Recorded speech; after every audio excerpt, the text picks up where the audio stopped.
નમસ્કાર, ખબર છે .com પર આપનું ખૂબ ખૂબ સ્વાગત છે. હું છું વિરાંગ. લોકસભા ચૂંટણીના પરિણામો ધીરે ધીરે આવી રહ્યા છે. કેટલાક જાહેર થઈ ગયા છે, કેટલાક બાકી છે.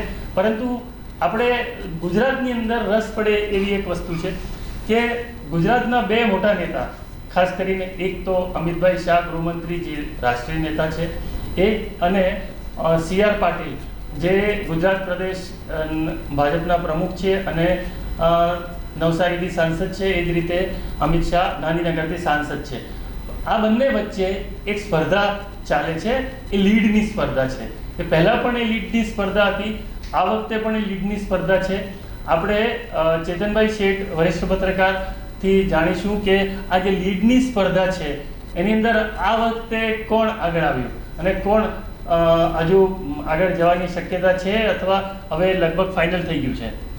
વિરાંગભાઈ, આપણે આગળ પણ આ વિષય ઉપર આપણે ચર્ચા કરી હતી અને તેમાં આપણે કારણો આપ્યા હતા કે લીડમાં અમિતભાઈ શાહ અને CR પાટીલ, આ બે વચ્ચેની જે સ્પર્ધા છે તેમાં CR પાટીલ વધુ લીડ મેળવે તેવી શક્યતાઓ વધારે છે. અને આજે પણ જે પરિણામોની જે આખી ટ્રેન્ડ આ બંને નવસારી અને ગાંધીનગર સીટની ઉપર જે પરિણામોનો જે આખો ટ્રેન્ડ જોવા મળે છે તેમાં CR પાટીલ અમિતભાઈ શાહ કરતાં વધારે લીડ મેળવી રહ્યા હોય તેવું દેખાય છે. અમિતભાઈ શાહ લગભગ 5.5 લાખ જેવી તેમની અત્યારના પ્રોગ્રેસિવ ફિગર બતાવે છે અને CR પાટીલનો 5.75થી ઉપર લીડનો ફિગર બતાવે છે. હજુ ફાઇનલ ફિગર આવ્યા નથી, પરંતુ જે ટ્રેન્ડ ચાલ્યો છે તેમાં ટ્રેન્ડમાં પણ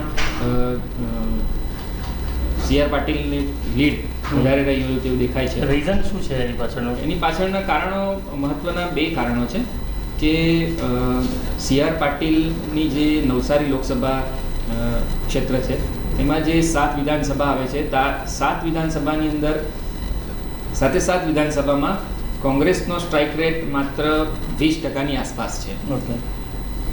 જ્યારે BJPનો 74-75%ની આસપાસ છે.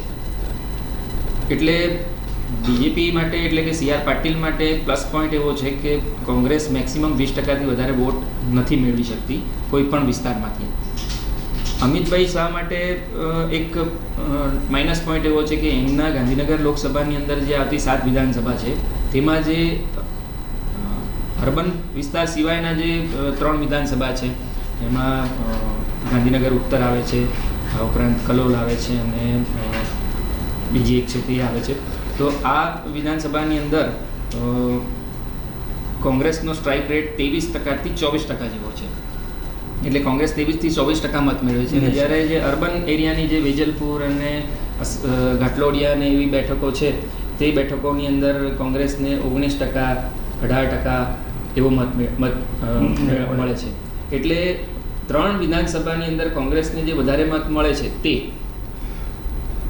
અને ગાંધીનગર બેઠકની અંદર થયેલી નવસારી બેઠક કરતાં ઓછું મતદાન, આ બે બાબતો અમિતભાઈ શાહને CR પાટીલ કરતાં વધારે લીડ મેળવવાથી અટકાવી શકે છે અને અટકાવ્યું છે. આપણે જે અનુમાન કર્યું હતું અને જે તર્ક જોયા હતા તે તર્ક ઉપર જ બિલકુલ આ વખતે મતદાન બી એ પ્રકારનું થયું છે અને પરિણામો પણ જે બહાર આવી રહ્યા છે તેમાં પણ એ જ પ્રકારની વાત છે.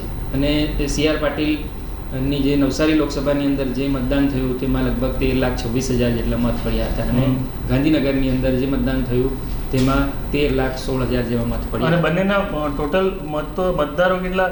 15-16 લાખથી ઉપર છે. નવસારીમાં છે 22,30,000. 22 લાખ એટલે 2 લોકસભા હોય એવું એટલી સ્ટ્રેન્થ છે. અને નવસારી ગાંધીનગરમાં છે તે 21,80,000 જેવા છે. ત્યાં પણ એવું જ છે. એટલે જનરલી એક સીટ લોકસભાની 10 લાખની ઉપર એવું ગણવામાં આવે છે કે 10 લાખ વોટર્સ હોય તો એક સીટ હોય. એટલે બંને જગ્યાએ ડબલ વોટર્સ છે. ઓકે. અને એમાં 6% જેવો મતદાનનો ફરક છે, 4% જેવો મતદાનનો ફરક છે. પરંતુ જે મતો થોડા વધારે છે આ બાજુ નવસારીમાં તેની ફરક છે. પ્લસ કોંગ્રેસનો સ્ટ્રાઇક રેટ છે તે નવસારીમાં ઓછો છે, ગાંધીનગરમાં 3 સીટ ઉપર વધારે છે. એટલે આ બધા કારણો ગાંધીનગરને લીડની બાબતમાં નવસારી કરતાં પાછળ રાખે છે. પણ આ વખતે એવું છે કે ભલે લીડ CR પાટીલની આવે પણ એમને કદાચ મંત્રી પદ બી મળે એવી શક્યતા કરી.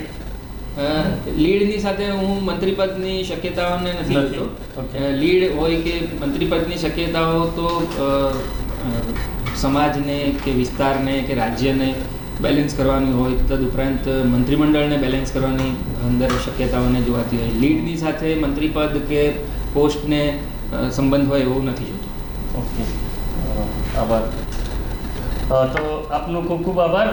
આવા જ વિષયો સાથે આપણે ફરીથી મળતા રહીશું. Thank you.